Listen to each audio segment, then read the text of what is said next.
O filme do Mario está previsto para ser lançado em março de 2023, e seu trailer tem gerado muita repercussão positiva entre os fãs. Se você quer entender tudo o que esse trailer tem de interessante no que se refere a conceitos de linguagem visual, que você pode inclusive aplicar nos seus desenhos, fica comigo até o final desse vídeo.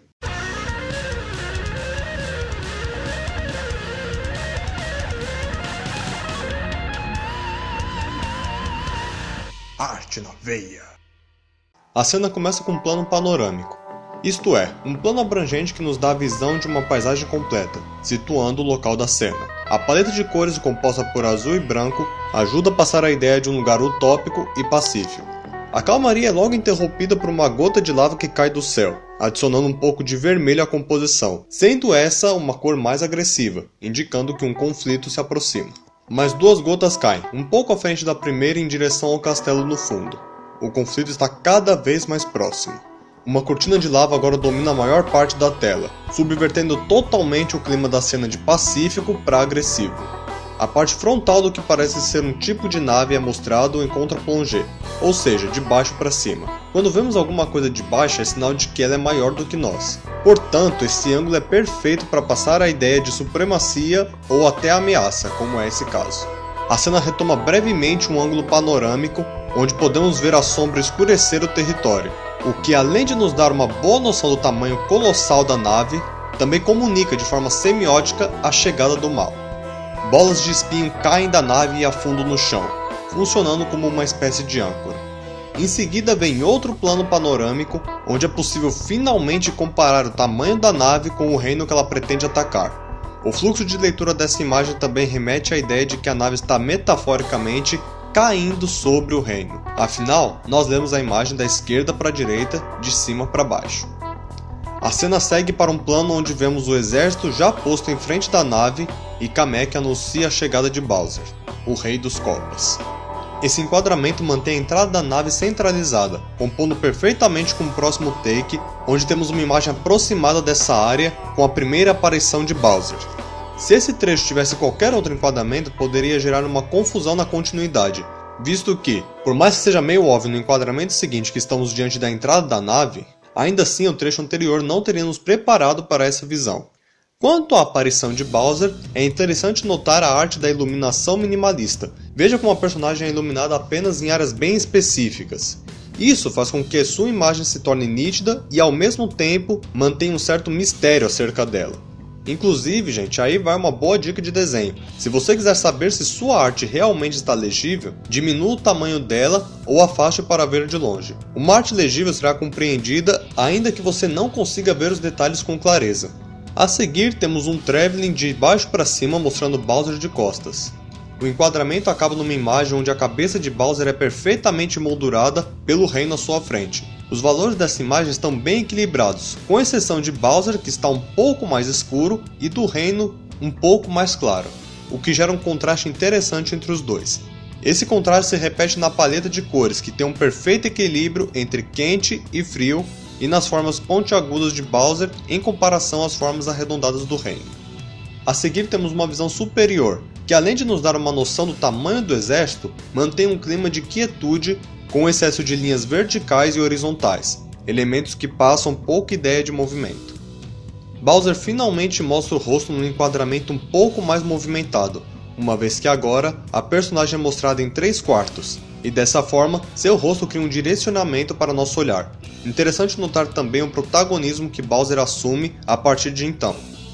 Como nossa leitura acontece da esquerda para a direita, toda vez que a personagem for mostrada seguindo esse sentido, isso tende a valorizar mais sua presença em cena, sem mencionar que também causa a ideia de progresso, como se ela estivesse seguindo em frente. Não é à toa que na maioria dos jogos de plataforma, nós controlamos as personagens da esquerda para a direita. Veja como a cena teria um clima bem diferente se fosse invertida. Percebe como agora ele parece estar voltando ao invés de seguindo em frente? Assim como também tem um protagonismo em cena um pouco diminuído? Os portões do reino se abrem e somos apresentados ao rei do lugar que está sendo invadido. Apesar da aparência meiga, observe como a composição da cena o torna poderoso, o deixando centralizado e mais elevado que os demais. Bowser continua com protagonismo. Sua imagem desfocada em segundo plano continua em sentido progressivo, Porém, agora ele se depara com uma barreira, que é representada por um pinguim em primeiro plano. Notem como a imagem dessa personagem literalmente forma uma barreira na cena, interrompendo com uma forma vertical o fluxo estabelecido. O pé fincado no chão indo em sentido oposto ao de Bowser evidencia essa ideia de oposição. O que quer que Bowser esteja buscando, ele vai ter que passar por cima desse cara primeiro. Enquadramento em contra-plongé de um soldado, que dá a ele aspecto muito mais poderoso.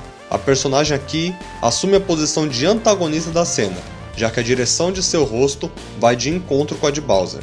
O rei dá a ordem de ataque e recebemos uma explosão de movimento que parte do centro para todas as direções, rompendo totalmente com a quietude estabelecida desde o momento em que Bowser saiu da nave. Os soldados correm ainda em sentido oposto ao de Bowser e começam a atacar com bolas de neve. Apesar da artilharia aparentemente inofensiva, a forma como isso é mostrado nos faz continuar acreditando no poder destrutivo desses bichinhos. Perceba o enquadramento ainda em contra-plongé, mantendo a ideia de supremacia. A iluminação forte atrás da personagem dando mais energia à cena. O movimento amplo do ataque junto da expressão de ira. A cena prossegue.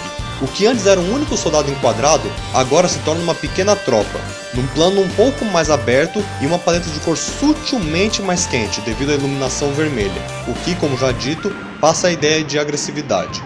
A inclinação da linha do horizonte dando a sensação de queda também é fundamental, dando mais movimento à cena e fazendo as personagens parecerem mais velozes e furiosas, vamos dizer assim. O plano expande novamente e a tropa se torna um exército ensandecido. O pinguim em primeiro plano arremessa uma bola de neve gigante. A iluminação está ainda mais estourada, assim como a presença do vermelho. E agora a única certeza que a gente tem é que os pinguins estão dilacerando o seu alvo.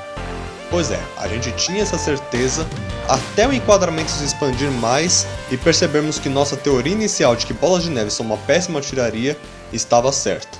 O ritmo da cena é extremamente desacelerado pelo movimento lento e em sentido regressivo da catapulta, que atira um imenso projétil contra um soldado inimigo o derrubando. A partir de então a cena toma um aspecto puramente cômico. Inclusive acho que seria mais engraçado ainda se o projétil da catapulta tivesse atingido a cara do Bowser ao invés do soldado. Mas isso tornaria ele um alvo de piada, comprometendo um pouco seu papel como vilão assustador na cena. O dinamismo até então estabelecido é bruscamente interrompido pelo braço erguido do rei com a mão fechada, ordenando para cessarem fogo. Em seguida temos uma sequência dramaticamente engraçada, uma vez que o clima de bravura por parte dos pinguins é mantido, deixando evidente que eles nem se deram conta do quão inofensivo eles são. Esse primeiro enquadramento valoriza totalmente a figura do rei, deixando ele centralizado e com uma forte iluminação atrás dele, além do leve vão que existe entre ele e os outros pinguins. Esses que são enquadrados amontoados e desfocados, principalmente os que estão em primeiro plano. A seguir, um plano breve pouco movimentado, focando na expressão de seriedade e imponência do rei, oferecendo rendição ao inimigo. Seguindo de um enquadramento mais aberto mostrando todo o exército em pose de combate, com uma leve pausa, encerrando aqui o momento cômico. Bowser está em primeiro plano, ainda direcionado da esquerda para a direita. Porém, como sua imagem está desfocada, nesse momento sua presença em cena é reduzida a uma mera moldura, junto com o soldado à direita. Com um simples gesto, Bowser dá ordem para que Kamek tome uma atitude, dispersando com uma facilidade humilhante o exército inimigo, que é rendido logo em seguida. Nesse plano vemos novamente a inclinação da linha do horizonte, deixando a cena mais dinâmica e até mesmo compondo com a ideia de desnorteamento por parte dos pinguins.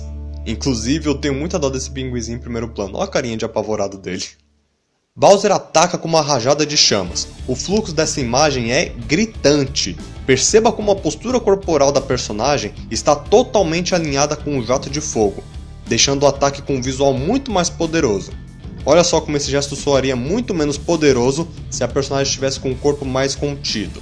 Agora o roteiro poderia simplesmente partir dessa imagem para essa, mostrando o reino praticamente destruído.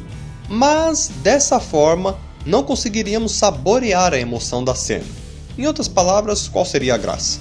É por isso que a sequência segue aumentando lentamente o nível de destruição em cada enquadramento. Observe. O impacto inicial é mostrado em plongé, ou seja, de cima para baixo, enquadrando apenas o portão. Até aqui não temos muita noção do poder de Bowser, pelo menos não por enquanto. Em seguida, um plano mais aberto em contra-plongé acompanha um acréscimo de destruição. O jato segue dilacerando toda a muralha em questão de milésimos. agora sim nos dando uma ideia consideravelmente ampliada do que um monstro é capaz. Plano panorâmico, onde é possível notar que a muralha anteriormente enquadrada já foi totalmente destruída.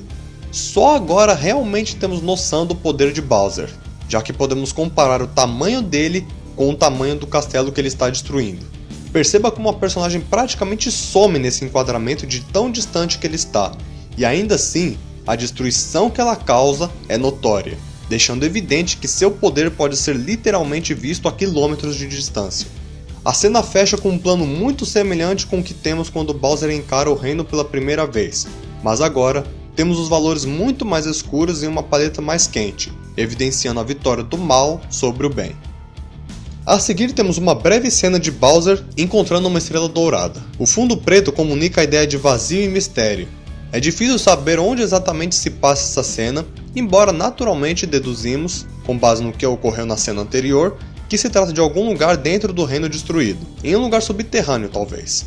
O brilho amarelo da estrela deixa a imagem de Bowser com as cores vivas e saturadas, embora o fundo permaneça dramaticamente escuro, além dessa cor ser perfeita para expressar poder e energia.